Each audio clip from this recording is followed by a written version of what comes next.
levantaré mi bandera, estando en mi país o estando allá afuera, porque para mí, mira, no existen fronteras.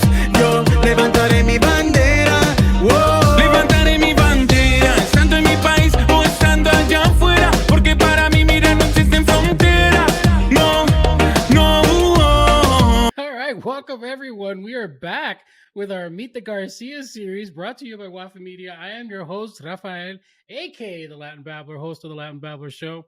Our guests today include the co-creator and executive producer of the Brothers Garcia and the new reboot, The Garcias, Jeff Valdez, and seen on Days of Our Lives, Desperate Housewife, Suits, one of my favorite shows entirely, the Goldbergs, actor Carlos Lacámara. I want to make sure I get it right. Lacámara, who plays the patriarch Ray Garcia on the Garcia Show.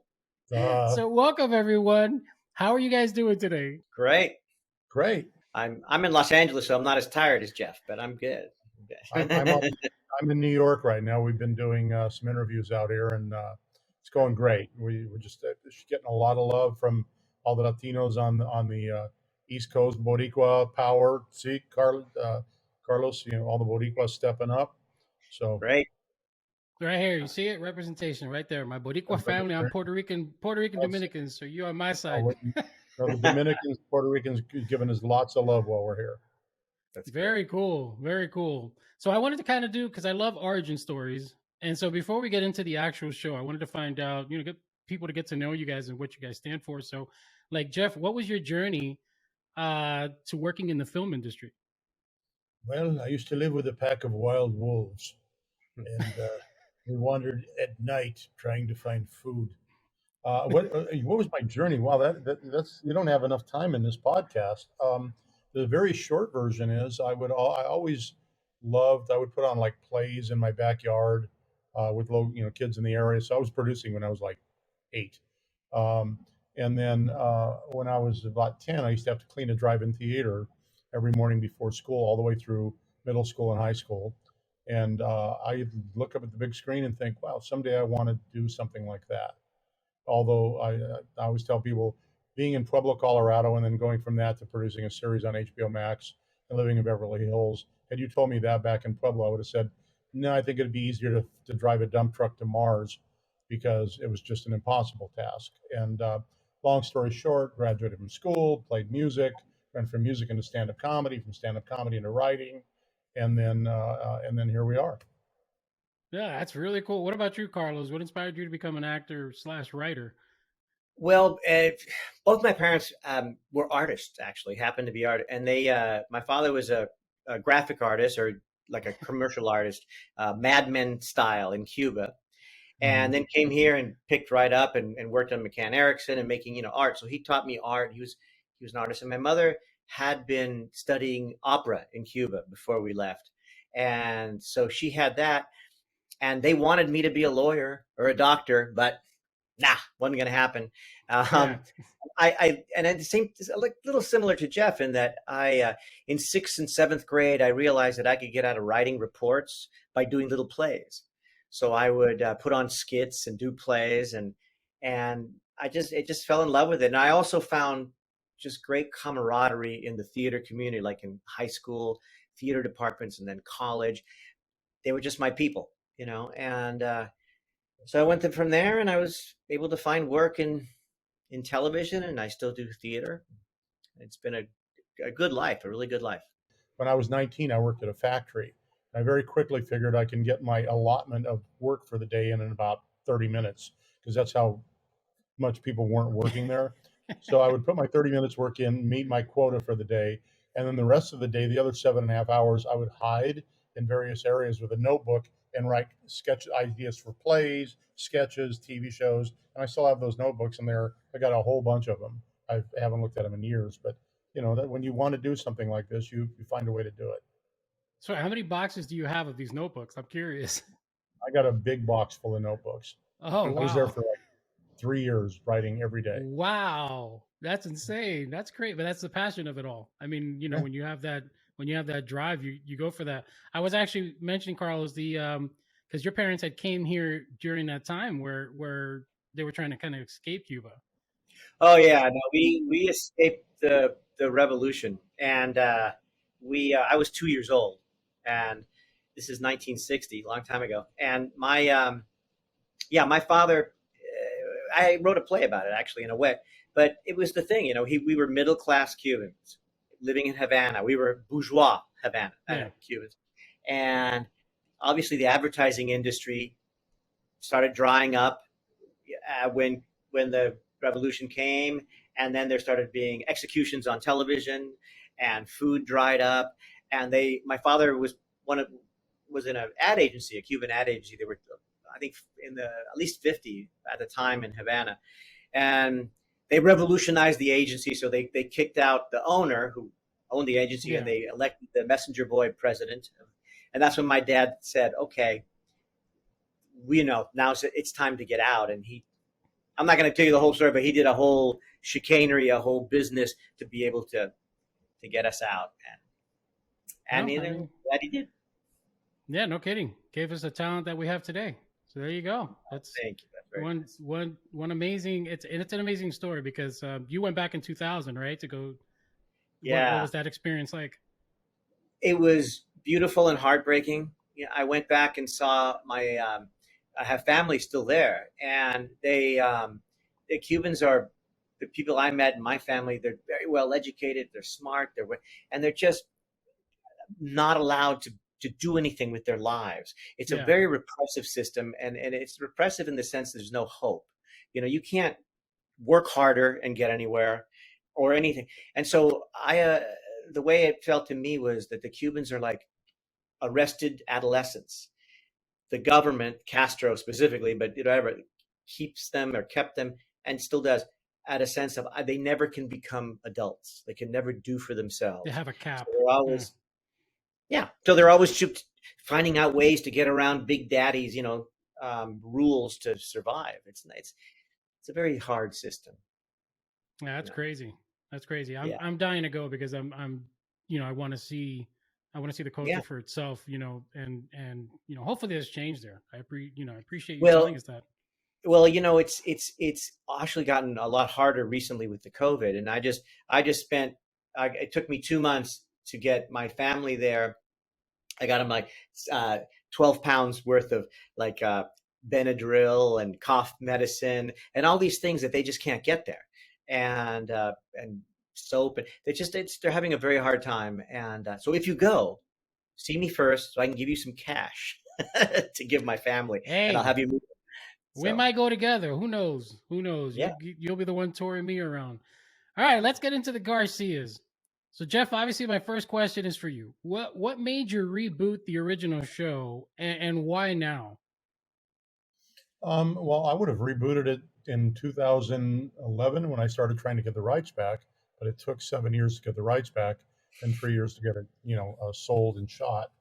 So, the reason is because why now is because we just came out of a very dark period, and you know what, they say things happen for a reason, and it didn't happen back then when I wanted it to, but it's happening now, and the timing of it is interesting because television has gotten very dark, and we just came out of this whole COVID thing, and the show really is about light and joy and away from, nobody gets killed, nobody gets their face eaten off by a zombie, or the earth doesn't get blown up, and it's just like a nice slice of life. And I can't tell you how many people I meet and they're like, thank God for the show, because and not just Latino, I mean, every ethnicity, every color, everything you can imagine. I always say you can be literally a Stalinist or a right off the chart, right wing person, and it doesn't matter. It doesn't matter your political views. You can watch a show and appreciate the value of family. Did you meet a lot of resistance, I guess, for the reboot? Like where networks and executives kind of sit there going, "Oh, I'm not sure about this." Like, what was the process for you to finally get it on like HBO Max? We had a deal at Warner. We had an overall deal, and as part of that deal, we had what's called a put, and so we could put a show to them. We had to submit 5 shows, and when we submitted 5 shows, they picked one of the ones we didn't want them to pick, and we just went back and said, look, guys, there's a reason why we need to do this show. And I can tell you, so many people remember the original show and just have reached out and they're like loving it. because they grew up. A lot of people are like, oh my God, thank God. People used to think people would write on our social media. People thought I was crazy when I talked about the show. So I was only 6, but I watched it every day, and now I found it, and now people are saying, oh my God, you weren't crazy. The show really did exist. Yeah, there was when we put up the post, there was a bunch of people who kind of like started seeing like nostalgia. It was like, wait, what? It's back? Like, we got quite a few questions about, okay, where do we watch it? How do we see it? And how they remembered, the brothers Garcia back in 2000 and so forth. So it was really cool for you, Carlos.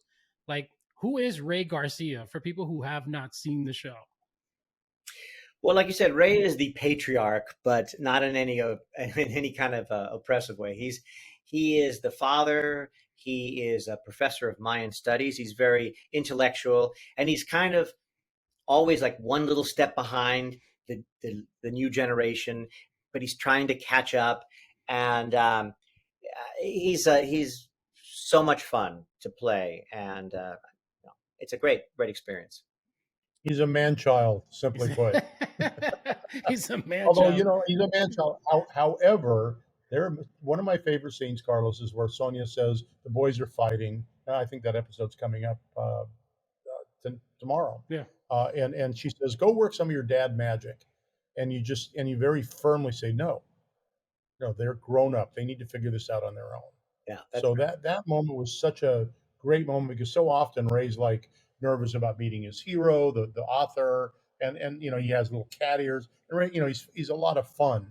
He's kind of like I said, he's a man child in some ways, but he also knows when he needs to be the patriarch, and that was like a great moment for Ray.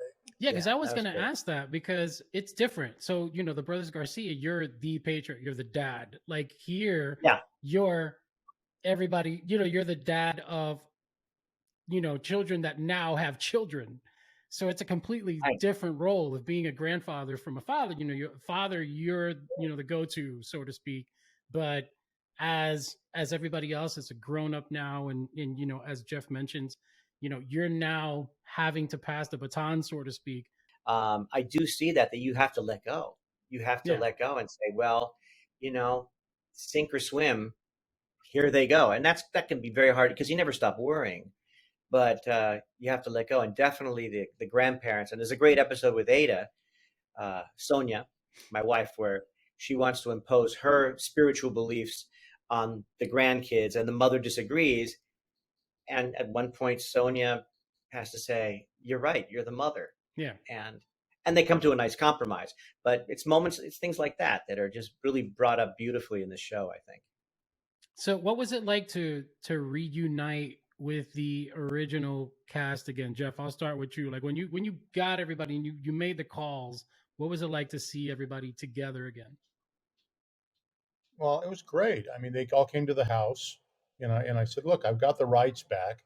Now, that doesn't mean I've sold it, but I've got the rights back." That only took 7 years, and they were like literally just picked up like it was yesterday, because they were together for 4 seasons, and even though many of them hadn't been in touch in a while, everybody just showed up, and it was just like, "Hey, we got the family back. We got the band back together, right?"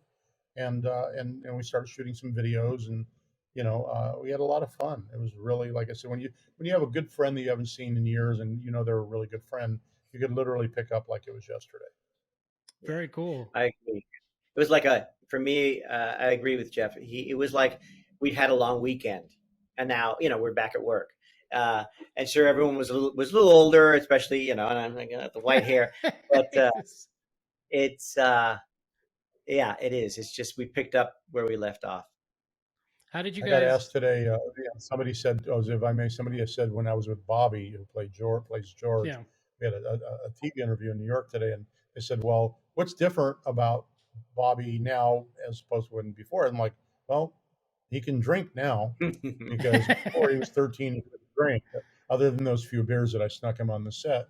But no, I'm joking. But no, it was so it was weird having the kids were kids when I saw them last, and now they're 29, 30 years old, and you're like, "Oh my God, you're like an adult." Yeah, that's crazy. And what was it like, Carlos, for you to turn around and have like the extended team?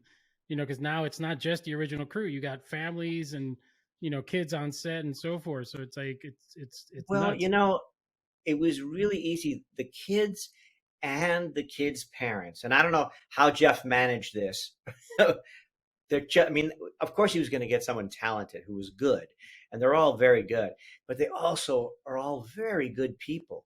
The kids are really well, they've been brought up well, they have a real great work ethic, and they're friendly, and I love them. And the parents are great too. And a lot of it, when what the audience, TV audience doesn't see is that we're actually dealing a lot with kids' parents, and they're part Right. of the group too. They're just not on camera, and they're all wonderful people. And I couldn't ask for a better group. Because that's not always the case Right. in this industry, and we got lucky the first time and again the second time.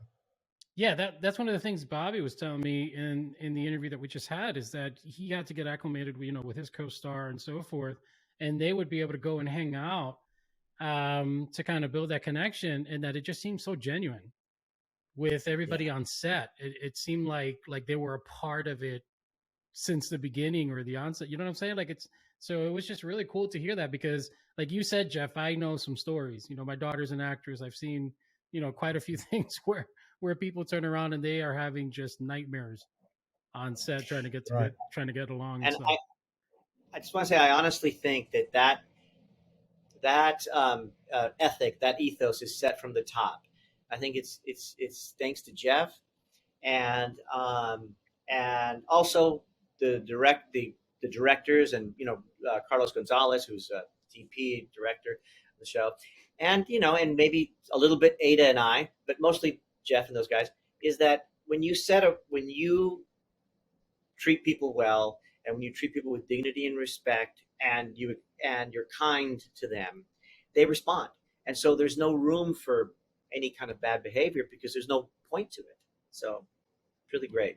Pretty awesome. Now, I've seen some of the I've seen up to the episodes before the ones that come out tonight. I think it's tonight. No, it's tomorrow night. So when they come out tomorrow Right. night, yeah, which I think it's what eight. Oh, so you've seen the big fight with the brothers then? Yes, yes. I also, as I was telling Bobby, one of the most exciting moments was being able to kind of relate to their relationship, because my son and I, we actually are in technology. So as we mentioned in the last interview, Hmm. the very first episode hit home for me, because the same argument they were having about the app development and somebody ignoring, and we were having the same exact thing when it comes to like our content and how we do it. So That's awesome. right from episode one, I was just like, wait, this is literally me, and even though it's not my brother, it's my son, and we're having this conversation. So it was really cool. Yeah. All right, let's get into one of the major parts of what this show is about, which is representation. And one of the things that I admire so much about you, Jeff, is you, like you said, you were from Pueblo, Colorado. You come from a large Hispanic family. You've kind of been a pioneer of, or the pioneer of, Latin representation. It's literally been your entire life's work. Just to give some people some history, because a lot of people don't know what's going on as far as like La Latinidad and what's gone through the many years.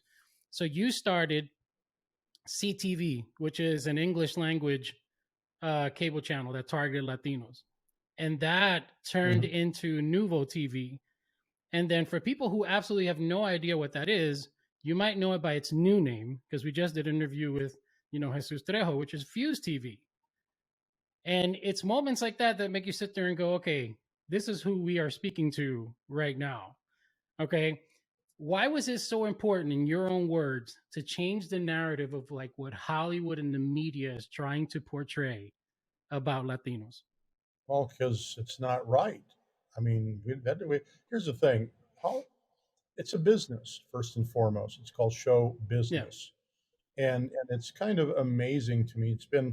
They've been doing this for about 50 years, and doing content showing us as in the cookie cutter stereotypes, and we don't watch that stuff. So I don't know who they're making that for, but if they think they're making it for us, we're not watching it. And and I'm very critical when people say, well, Latinos don't support shows about Latinos, which has to date been true. However, with a major emphasis on however, Latinos don't support cheaply done shows. They don't support poorly done shows. They don't support shows that are not authentic about them, right? So then when you say that and you go, okay, well, this show, we had complete creative control, 100% creative control. And it's authentic. One of the reasons why you relate to it is because I relate to you. You're a mirror in my life, and I'm a mirror in your life. We reflect each other. And when what happens is you have non-Hispanic executives get involved in shows, and again, many of them well-intended. Yeah.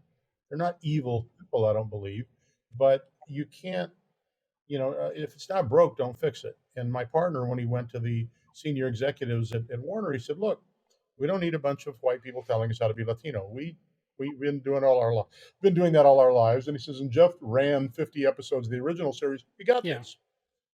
Go worry about somebody else. Let us take care of this. And the great news is we've now delivered a show, and we're even doing our own marketing on the show. It wasn't necessarily by choice, but we're marketing our show. And so now when we go out, we can say we went soup to nuts. We covered every aspect of the show, and we're super excited about that, and honored and thrilled to now have something hopefully Hollywood could look at and say, oh, wow, so that's how you do it. And I hope they copy us and make duplicates and ripoffs of what we've done, because this is the kind of stuff our community wants. Carlos, your thoughts on that? I agree 100%. And I think so much the basis of the show from the very beginning, I thought was just so right on. And it was Jeff's message. And he said it many times, many ways. But one of the things he said just recently, which really struck me, was there, Latinos don't drive Latino cars, and they don't wear Latino pants. They just wear pants and drive cars. They're just people. And this idea of that you always have to show the outliers or the most dramatic or the most stereotypical stories of Latinos is just, it's leaving most of us out. And I think that's what this show is so good. And it transcends being Latino. They are Latino, they're very much so, but it transcends that because it's just about people. So I love it. Although, Carlos, I did buy me a new Ford Vato. So, yes. SUV. Yes, and I've got a really great new poncho and a sombrero that I like to wear around, but too. Hey, no kidding. I got a poncho right there, though. So, I went to Mexico. We went to Ensenada, and I had to get myself a poncho. They were so amazing. Carlos, you were talking about the play you wrote. I'm assuming you were talking about Nowhere on the Border. No, that's another play I wrote, Nowhere on the Border, and that was that was a play I wrote a few years ago, and it was just produced again in Los Angeles just recently. Yeah. And Carlos, why aren't you writing for the show? You've never actually told me. You never. I'd like to write on. A boy likes to be asked. He directed an episode, and I'm like, I just. Well, Jeff, you're hearing here. I'll send you my plays or a couple of them, and you. Season two, baby. Yeah, right? Okay. We got it. Look, we got it on camera now, so it's an exclusive.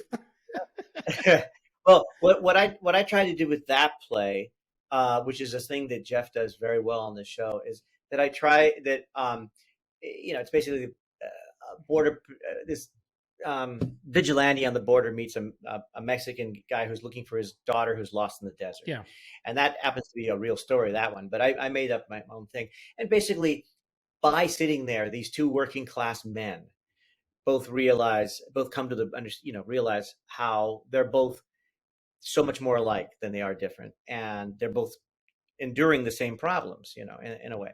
And what I try to do with that play is what Jeff does with the show is it's building bridges instead of like stoking outrage and trying to divide us. It's like, no, in point of fact, we're all so much more similar than we are different.